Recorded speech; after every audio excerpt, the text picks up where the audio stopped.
Polite inquiries, Trent Bridge.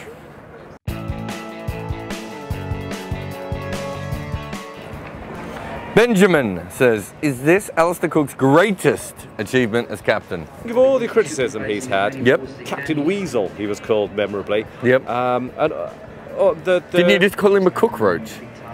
I meant it affectionately. Okay, continue. Cockroach, because I reckon, can't be sure, you'd have to Bob the world. But I reckon if you poured a kettle of water over him, if you crushed him under your heel, if you flushed him down the loo, he'd still come back the next morning, mark his guard in your bathroom and score a 50. Isn't that kind of what the English media tried? Francis Scuro says, how will we remember Michael Clarke? How will you remember Michael Clarke? A very good batsman who had an 18-month period where he was great. I suppose his record of losing so many series in England is going to be a major blip in it. I guess the question, is he a great player? I think he probably isn't by the highest standards, but you know, a very, very good player. He came along, he wanted to be a legend. I don't think he's going to be remembered as a legend. I don't think he is quite a great. He's a very good player, but he averages less than 40 away from home. He was obviously a very good captain tactically, but he wasn't a brilliant captain bringing his team together. An amazing fielder at the best, and one of the prettiest batsmen to watch when he was really going. And he's won a World Cup as captain. He's won a World Cup, he's won an Ashes 5-0. He made that 100 in South Africa with a broken arm. He's done some great things, whether he's a great player. You're an Australian kid, 16, and you're hoping to have a career in cricket. If you have the career of Michael Clarke, you'd be pretty happy. Jason Evans, has Clarke decided to go or been told to go? He says he's been, it was his decision, and that makes a lot of sense. And of course, he probably would have been pushed anyway, but...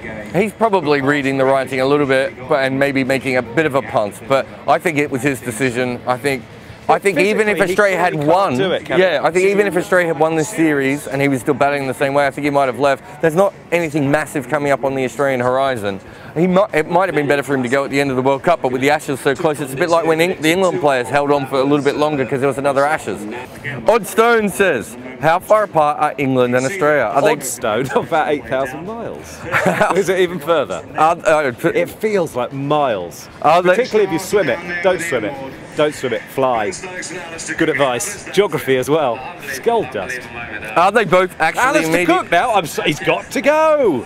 Are they both actually mediocre sides with two outstanding crucial bowlers and batsmen? I bet on Christmas Eve you go outside schools and churches, not many schools, admittedly. I bet on Christmas Eve you shout at kids, he doesn't exist! Come on, don't be so churlish. Two mediocre sides. They kind of are. Well, not every side is going to be the West Indies. Well, wait, in Ben Stokes, you have got the all-rounder of his generation. You've got some really talented... Mark Elam of his generation. You've got Mitchell Johnson, who's one of the great fast bowlers you'll ever see. Mitchell Stark bowled some amazing balls. Yeah, there are some really good players here. You know, Jimmy Anderson's obviously a skillful bowler. Oh, that's a bit churlish, eh? Okay, James Cheeseman says, Cheese-o. where to from here for Australia? So, essentially, Ricky Ponting said 8 players are going to not play after this. So that's Fawad Ahmed, Aaron Voges, Sean Marsh, Brad Haddon, Michael Clarke, Peter Siddle. Have I missed anyone? Brian Harris. Have we done Rogers? Rogers. Is that 9? Have I added extras? I don't know, I said a lot of players. Anyway. They rebuild. Australia's rebuilding is nearly always a bit quicker than you think it will be because there's so much natural talent in the country. I mean, if you're rebuilding... Other people will come in. Well, forget that. If you're rebuilding, you've got Stark, Cummins, Pattinson and Hazelwood. It's not exactly a position of weakness, is it?